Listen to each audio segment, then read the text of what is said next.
All right, today, if you watched the video before, I went over chapter 4, which is all about forces and Newton's laws and more forces. We've got lots of force stuff.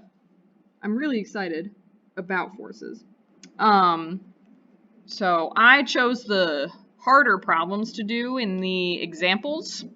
But if you have any questions outside of that, please feel free to send me a message. So let's take a read. A cord pulls a box up an incline, frictionless plane at an angle of 30 degrees. The box has a mass m of 5 kilograms and a force exerted on the box by the cord is a tension of magnitude 25 newtons. What is the block's acceleration along the inclined plane? So as you can see, there's a doodle here. I am going to kind of label some things and then I'm going to draw my force diagram. So I know that gravity is one of the, ooh, that's pretty thick.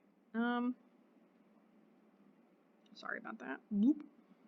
Ignore that, that's the next question. So we have our gravity being pulled down. And we have our normal force. So things to remember, normal force, the normal means perpendicular to my surface. So this is my surface. That means these two things right here make a right angle. And force of gravity is just pulled down. So I'm going to draw two force diagrams here. I'm going to draw the one where force of gravity is just pulled down. I don't know why this is so thick, and I think I hate it. Boop. All right, so we have the force of gravity is pulled down.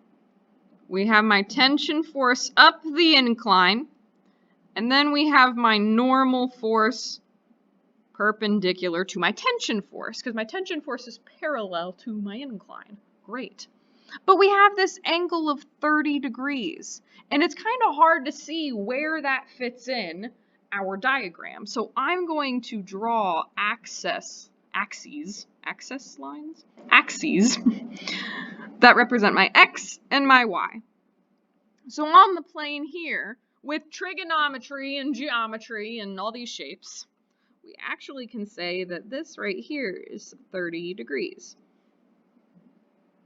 So I'm going to redraw this so that it's positioned in a way that's easier to see, because I have to tilt my head to see those perpendicular lines.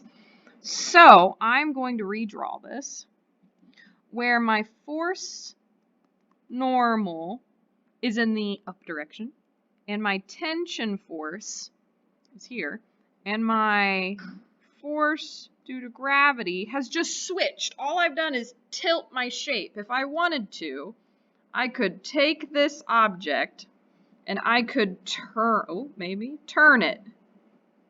That's all I did, okay? But I redrew it because it makes more sense. All right, we're just going to leave that off to the side. And then my 30 degrees is right here. Boop. You could sit here and break down our values, but what I want to do is focus on the question, which says, what is the block's acceleration along the inclined plane? That means I'm only concerned with along the inclined plane. So I know my tension is 25 newtons. I gotta do this for everyone, don't I? Boop. 25 newtons.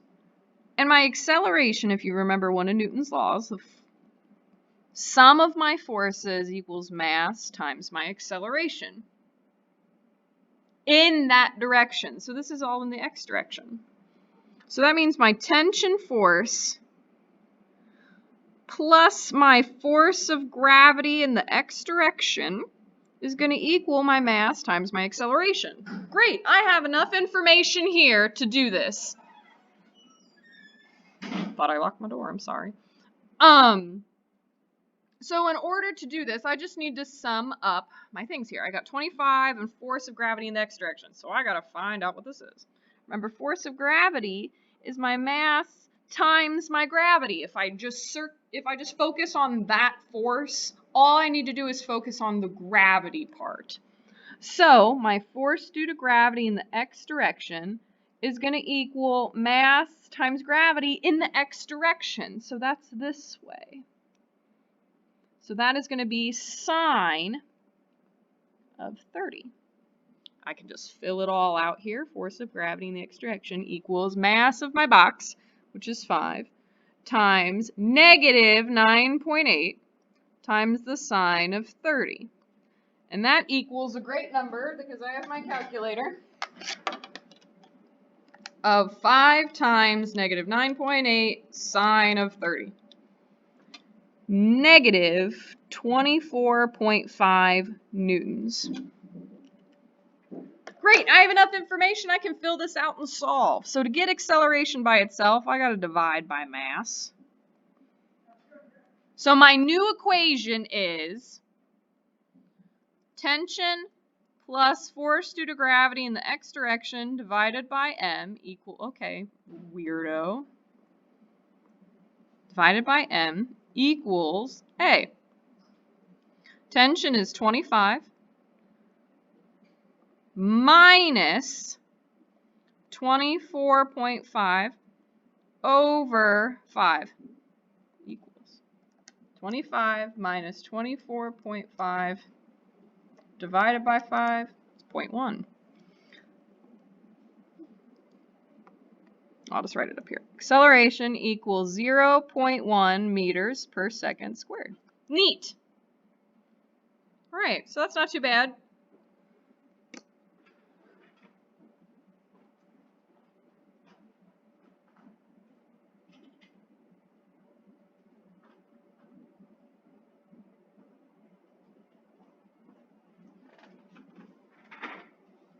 Things you have to remember about this is that up the plane is what's positive. That tension is the positive force where gravity is my negative force. You also, once you reorganize your force diagram, this is pretty straightforward.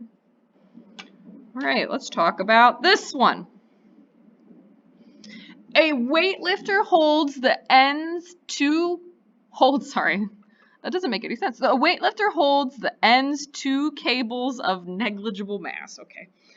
And the other end is a 5 kilogram mass that is hung as shown in the figure. What is the tension between the cables? All right.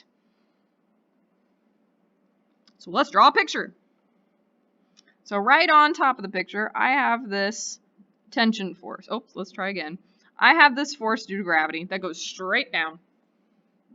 I have this tension force to the right, and I also have this tension force to the left. They're not going to be the same because it's not symmetric. These are different tensions because they're different angles, okay? They're supporting different masses, all right? So in order to solve this, let me draw a different picture. Well, I want to draw an actual force body diagram because I have to include these angles somewhere on the actual diagram. Okie dokie. So according to geometry, let's see, this is parallel to this. So this would mean that this is the same angle. I know, it's so crazy. I'm trying not to draw too much on it, so let me just redraw it. My force due to gravity from my mass, my tension force to the right, my tension force to the left, my angle to the right, and my angle, oops, I want to draw a dotted line because it represents an axis. My angle to the left. All right. We want to get everything in terms of x's and y's. Okay? So, even though I drew it in blue, I'm going to change my mind. We're going to have this blue, we're going to have this green, we're going to have this green, and we're going to have this blue. All my x's and y's are blue. Great. So, I need to organize this. All of my forces in the x direction are my tension in the right times, to get this side here, that's going to be cosine of angle R, minus, because it's in opposite direction, tension L cosine of angle L. And because it's an equilibrium, I do believe, hold on, let's make sure, let's not read it or make assumptions. Well, either way, this is going to equal mass times acceleration. I'll just hold that right there because it might be equilibrium, it might not. Force in the y direction, it's going to be kind of the same thing. We have tension in the r, but this time it's sine of theta in the r direction, plus, because now they're in the same direction, force of the tension in L times the sine of theta in the L. And that should equal my force of gravity. Or what you can say is minus force of gravity will equal 0. It doesn't matter. I'm going to put it the other way just because I like it better. Force of gravity. Because it's not accelerating up or down. So I'm pretty sure it's not accelerating left or right either. It doesn't say, so I'm going to assume that this equals 0. Okay? All right, I'm going to pause for just a second.